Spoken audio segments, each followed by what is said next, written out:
জয় জগন্নাথ। আবার একটা second blog নিয়ে চলে এসেছি। যেদিন আমরা পুরী গেছিলাম, এটা হচ্ছে তার দ্বিতীয় দিন। এই দিনে দেখো, সকালবেলা ঘুম থেকে উঠেই আমরা খুব ভোর উঠে পড়েছি। উঠে আমরা রেডি হয়ে নিয়েছি এবং আমি যাচ্ছি যেটা, সেটা হচ্ছে প্রথম আমাদের জগন্নাথ দেবের মন্দিরে পুজো দিই। তো এখানে আমরা মন্দিরের সামনে চলে এসেছি। দেখো, এখানে মন্দিরের বাইরে থেকে এখানে কিছু ক্যাপশন আমরা নিতে পেরেছি। এখানে বাবা, আমার ছেলে দুজনে যাচ্ছে, আমি পিছনে আছি। তো এবার মন্দিরের সামনে আমরা যেটা হচ্ছে, আমরা গেটের সামনে গিয়ে দাঁড়িয়েছিলাম। আমাদের যে পান্তা ছিল তাকে বলা ছিল তিনি আসবেন, নিয়ে এসে তারপরে আমাদের যেতে হবে। এখানে দেখতে পাচ্ছ কত বাঁদর। এখানে পুরীতে প্রচুর বাঁদর দেখতে পাওয়া যায়। দেখো, এখানে হচ্ছে গেটের সামনে আমরা চলে এসেছি। এটা হচ্ছে গেটের পশ্চিম দরজা, মানে যেটা ওয়েস্ট গেট বলে, সেই ওয়েস্ট গেটের সামনে আমাদের রাস্তা ধরেছিল আমাদের। তো আমরা ওখানে চলে এসেছি ইতিমধ্যে এবং এখানে কিছু ছবি তুলে নিয়েছি ঠাকুরের মন্দিরের। বাট মন্দিরের ভিতরে ক্যামেরা অ্যালাউ যেহেতু নেই, তো সেই জন্য ক্যামেরা ওখানে নিয়ে যাওয়া যাবে না। এখানে বাইরে ওখানে যেখানে ওখানে করা আছে, সেখানে সেন্টারের মধ্যে তোমাদের মোবাইল, জুতো, যাবতীয় যা অ্যাক্সেসরিজ থাকে সেগুলো সব জমা দিতে হবে। তো পুজো দেওয়া অলরেডি হয়ে গেছে, তাই এর মধ্যে এখানে আমি সেটার এখানে দেখাতে পারলাম না, কারণ ক্যামেরা তো ভিতরে অ্যালাউ ছিল না। পুজো দেওয়ার পর এই যে এই লুকটা দেখতে পাচ্ছ, পুজো দেওয়ার পর আমরা বাইরে চলে এসেছি। আবার এখানে বাইরে আসার পর আমাদের একটু ইচ্ছে হলো যে মন্দিরের সামনে একটু কিছু ছবি তুলে নেব। তো সেখানে আমাদের ছেলে সবাই মিলে একটা ছবি তুলে নিয়েছি। পুরীর জগন্নাথ দেবের মন্দির এখানে যারা দেখতে পাচ্ছ ওই ব্লগের মধ্যে, তারা একটুখানি নিজেরাও তোমাদের মতো করে প্রার্থনা করে নিতে পারো। কারণ পুরীতে সবসময় মানুষের যাওয়া হয়তো হয়ে ওঠে ঠিকই, কিন্তু জগন্নাথ দেব ডাকলেই তবে যাওয়া হয়। তো এটা আমাদের একটা মানে নিজেদের কথা আর কি। যাই হোক, তো এখানে আমরা আবার হোটেলে ব্যাক করে ফিরে এসেছিলাম। ফিরে এসে আবার রেডি হয়ে বেরিয়েছিলাম। তো এখানে কিছু আমাদের লোকাল সাইট সিন করার জন্য আমরা বেরিয়েছি। তো সাইট সিনের জন্য প্রথমেই যেটা চলে এসেছি, সেটা হচ্ছে পিসির বাড়ি, জগন্নাথ দেবের পিসির বাড়ি। পিসির বাড়ি হচ্ছে এখানে ভিতরের সমস্ত মন্দিরের দরজা সবই বন্ধ ছিল, সেদিন খোলা ছিল না। তো আমরা যেদিন পুজো দিতে গেছিলাম মন্দিরে, সেদিন ছিল নরসিংহ দেবতার জন্মদিন এবং দিনটা খুবই ভালো ছিল। এবং সেই কারণে মন্দিরে প্রচণ্ড ভিড়ও ছিল সকাল থেকেই, প্রচণ্ড ভোর। আমরা পুজো দিতে যখন গেছি তখন অলরেডি তখন 5টা, 5:30 বাজে সকালবেলায়। তো যাই হোক, এখানে আমরা পিসির বাড়ি চলে এসেছি। দেখতে পাচ্ছি যতটা মোবাইলে ক্যামেরার মাধ্যমে আমরা তুলতে পেরেছি দেখাচ্ছি। দেখে নাও, ভালো লাগলে অবশ্যই আমার যে ব্লগের চ্যানেলটি আছে সেটাকে লাইক, শেয়ার এবং কমেন্ট করে দিও। এখানে দেখো, এটা হচ্ছে পিসির বাড়ি। এটা আমি এর আগে পুরী যতবার এসেছি, এখানে পিসির বাড়িতে আমার কোনোদিনই আসা হয়নি। পিসির বাড়ি, মাসির বাড়ি এগুলো আমার কোনোদিন আসা হয়নি। আলাদা পুরীর যে ধবলগিরি, তারপর কোণার্কের মন্দির, এগুলো নন্দনকানন, এগুলো আমরা সাইট সিন প্রচুর করেছি এর আগে যতবার এসেছি। কিন্তু এই লোকাল যে সাইট সিনটা, সেটা আমার খুব ইচ্ছে ছিল করার এই বছরে, যে এগুলো তো আমাদের দেখা নেই, তো এইগুলো একটু দেখিনি। এখানে দেখো, এখানে দাঁড়িয়ে আমরা কিছু ছবি নিচ্ছিলাম। বাট ভিতরে যাওয়ার গেট কিন্তু অলরেডি বন্ধ ছিল, কারণ মন্দিরের ভিতরে অনেক কাজ হচ্ছে। এবং এইটা হচ্ছে চন্দন পুকুর, ঠিক আছে। এইখান থেকে জগন্নাথ দেবের কিন্তু নৌকা বিহার হয়। এই নৌকা বিহার কিন্তু এখান থেকে স্টার্টিং হয়। আর আমরা যে সময় পুজো দিতে গেছি, মানে পুরীতে অলরেডি যে সময় গেছি, সেটা চন্দনযাত্রার উৎসবের সময়। তো এখানে এই প্রত্যেক দিন, এই 21 দিন ধরে এটা চলে। যাই হোক, এটার পরে আমরা নেক্সট আরেকটা যে মন্দিরের মধ্যে চলে এলাম। এখানে দেখতেই পাচ্ছ, এখানে সব ঠাকুরের করা রয়েছে। এখানে পরপর অনেকগুলো সব মন্দির রয়েছে, জগন্নাথ দেবেরই সব ঠাকুরদের দেবতার মন্দির। এটাও একটা মন্দির। তো এই মন্দিরের মধ্যে ছবি তোলা নিষেধ ছিল, তাও আমি একটা অল্প করে নিয়েছিলাম যদিও বাইরে থেকে। তো দেখতে পাচ্ছ এই মন্দিরের বাইরেটা কতটা সুন্দর, একটা সাদা ধপধপে মানে সুন্দর পরিবেশ, প্রচণ্ড রোদ্দুরের গরম। আর এইখানে যেটা দেখতে পাচ্ছি, এটা হচ্ছে মাসির বাড়ি, যেটা গুন্ডিচা মাসির বাড়ি, জগন্নাথ দেব মহাপ্রভুর গুন্ডিচা মাসির বাড়ি। এই মাসির বাড়িতেই কিন্তু জগন্নাথ দেব রথের সময় কিন্তু চলে আসে, নিজের মন্দির ছেড়ে এই মন্দিরের মধ্যে কিন্তু 7 দিন এখানে কিন্তু থাকে জগন্নাথ দেব মাসির বাড়িতে। এই মাসির বাড়ি হচ্ছে গুন্ডিচা মাসির বাড়ি। আর এখানে দেখতে পাচ্ছ এনার বয়স হচ্ছে 70 বছরের ওপর। তো আমরা এখানে এনার সাথে একটা ছবি তুলেছি। এটা হচ্ছে মন্দিরের বাইরে। আর মাসির বাড়িতে অলরেডি সেই কোভিড যবে থেকে হয়েছে তবে থেকে কাজ চলছে, তো সেই জন্য মন্দির পুরোটাই বন্ধ ছিল, ভেতরে কোনো রকম যাওয়ার প্রবেশ ছিল না। তো এই রথের সময় কিন্তু একমাত্র মন্দির খোলা হবে। গত 2 বছর ধরে মন্দির বন্ধ হয়ে আছে এবং ভিতরে তার কাজ চলছে। তো আমাদের এটাই বলেছে। এবার পুজো দেওয়ার পর সব কিছু ঘোরার পর সাইট সিন করার পর আমরা আবার আমাদের হোটেলে চলে এসেছি। এইটা দেখতে পাচ্ছ। তারপর সারাটা দিন কেটে যাওয়ার পর আবার আমরা নিজেদের মতন ঘুরতে চলে এসেছি। সেটা কোথায়? গোল্ডেন বিচে। ভীষণ সুন্দর বিচ এটা পুরীর মধ্যে। তো এটা আমরা বিকেলবেলা ওই মোটামুটি 4টে নাগাদ বেরিয়ে চলে এসেছিলাম এখানে ঘুরতে। তো এখানে যারা অনেকে কী করে যে এখানে আবার অনেকে স্নান করতেও চলে আসে, যে সমুদ্রে স্নান যারা করে তারা এখানে এসে করতে পারে। তো তার জন্য করতে গেলে আবার আলাদা করে তাদের টিকিট ভাড়া দিতে হয়, এক্সট্রা টিকিট ভাড়া থাকে। তো আমাদের যে টিকিট ভাড়া ছিল সেগুলো মানে 20 টাকা না 25 টাকা সামথিং এরকম একটা কিছু ছিল। আর যারা স্নান করার জন্য তাদের আলাদা চার্জ আবার এক্সট্রা চার্জ। যাই হোক আমাদের সেসব কোনো প্ল্যানিং ছিল না স্নান করার এখানে, বাট আমরা এই জায়গাটা দেখতে এসেছিলাম যে গোল্ডেন বিচটা খুবই সুন্দর একটা বিচ। মানে আর মাঝখান দিয়ে দেখছি খুব সুন্দর বালি দিয়ে যেতে হয়, যেহেতু মাঝখান দিয়ে এরকম কার্পেট টাইপের বিছিয়ে দিয়েছে যে এর ওপর দিয়ে হাঁটার জন্য। আর এইখানে ব্লু কালারের যে চেয়ারগুলো দেখতে পাচ্ছ, ওখানে তোমরা চেয়ার ভাড়া রেন্ট নিয়ে তোমরা অলরেডি বসে খুব সুন্দরভাবে ঘন্টাখানেক তোমরা এনজয় করতে পারো। বাট আমরা চেয়ার আর নিইনি, আমরা দাঁড়িয়েই দেখেছি এবং ঘুরেছি বিচটা পুরোটা। খুব সুন্দর লেগেছে।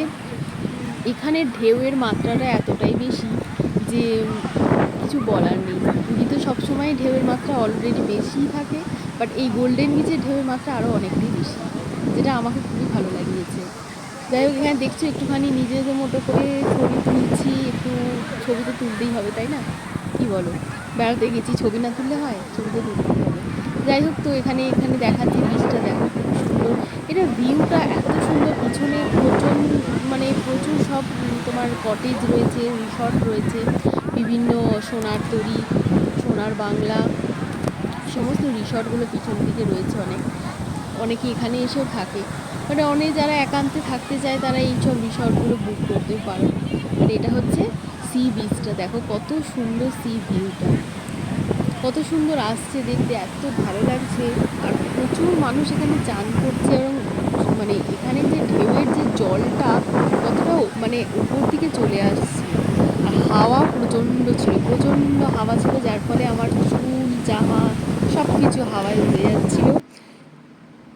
এই হচ্ছে ভিউটা আমি পেয়েছি কিছুটা, দেখে নাও। আর এটা একটুখানি সানসেটের দিকেই চলে যাচ্ছে অলরেডি, তো সানডাউন হয়ে যাচ্ছিলো এই সময়টায়। আমি কিছু ক্যাপশন দিয়েছি, এত সুন্দর মানে ভিউ, আমার তো খুবই বারবার যেতে ভালো লাগে, সমুদ্রের টানে যেতে। যাই হোক তোমাদের কাদের ভালো লাগে পুরী ঘুরতে তারা নিচে একটু কমেন্ট সেকশনে লিখবে যে কারা পুরী ঘুরতে ভালোবাসো এবং সমুদ্রের টানে তোমরা যাও। তার সাথে মহাপ্রভুর টান তো আছে, যেহেতু আমার মহাপ্রভুর টানে আমি যাই এবং সমুদ্রের টানটা দেখতে পাচ্ছ কত ঢেউ।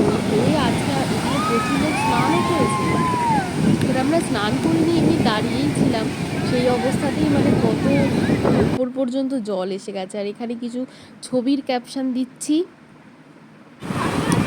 এখানে মানে কিছু রিলস করবো বলে এখানে কিছু ছবি তুলেছিলাম এগুলো। তো যাই হোক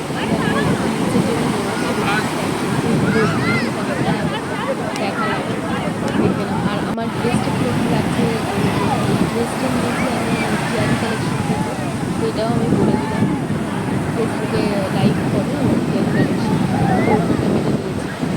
তো পিয়ালিকেও থ্যাংক ইউ যাতে সুন্দর একটা ড্রেস আমি দেখো কত জল আসছে, ছেলে ভয় পালিয়ে আসছে জলে, ভাবছে মনে হয় পায়ে জল চলে এলো, মানে বুঝতে যাবে পা। আমি বলছি দাঁড়া যাস না, দেখ আমি এসে কাঁদতে হয় মুভ কর। যাই হোক তোমরা দেখে লাগবে সেকেন্ড দিনের ব্লগ, এটা একদম সকাল থেকে আমি আমি জেনারেলি খুব একটা ব্লগ করি না, তো যে ব্লগগুলো করেছি সেই ব্লগগুলো তোমাদের দেখাচ্ছি। এখানে ওর বাবার সাথে কিছু ক্যাপশনস দিচ্ছে। আর এখানে আমরা নিজেদের ফ্যামিলি, কারণ আমরা তো 3 জনেই গিয়েছিলাম, তো এখানে ছবি তুলে দেওয়ার মতন কেউ ছিল না, নিজেরা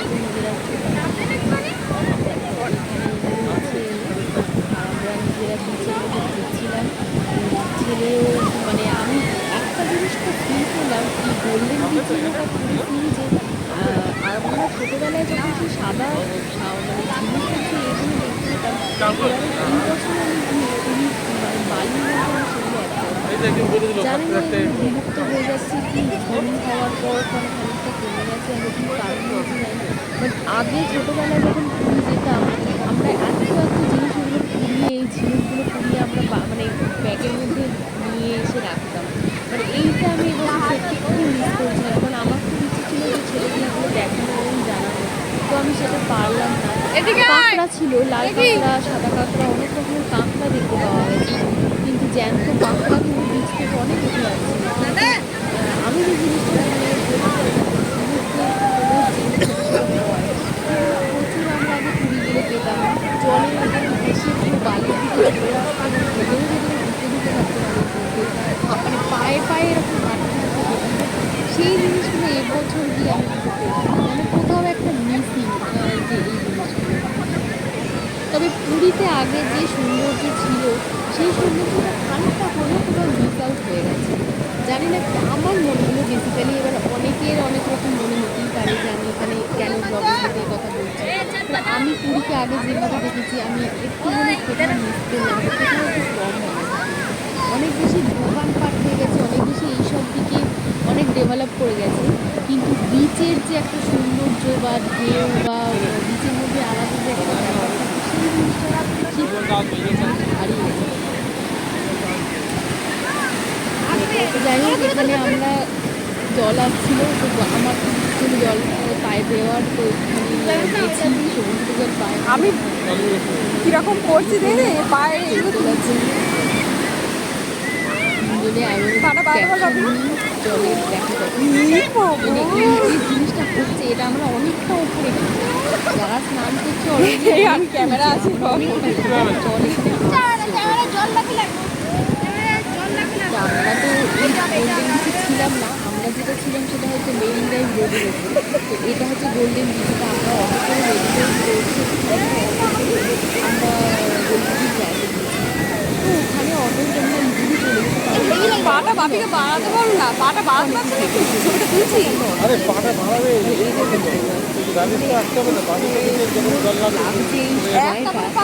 প্রথম যখন সমুদ্রের জলটা আমাদের পায়ে এসে লাগছে, মানে একটা আলাদা ফিল হচ্ছে যে হ্যাঁ, এবার মনে হচ্ছে যে হ্যাঁ সত্যি আমরা পুরীতে সত্যি সত্যি একটা সমুদ্রের ধারে। হ্যাঁ হয়ে গেছে। তো তোমরাও পুরীতে যে যারা যারা পুরী বেড়াতে গেছো তাদের কীরকম লেগেছে এবং সমুদ্রে নামতে তার তোমরা কতটা কি ভালোবাসো, আর আমার এই ব্লগের মধ্যে এই যে ভিডিওটা করছি তাতে কতটা কার কী ভালো লাগলো সেটা আমাকে একটু জানিও কমেন্ট করে।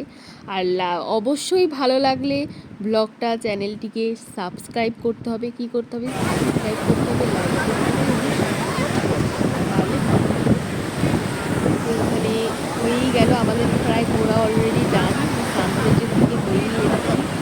তো এবার আমরা এখান থেকে বেরিয়ে যাবার পালা।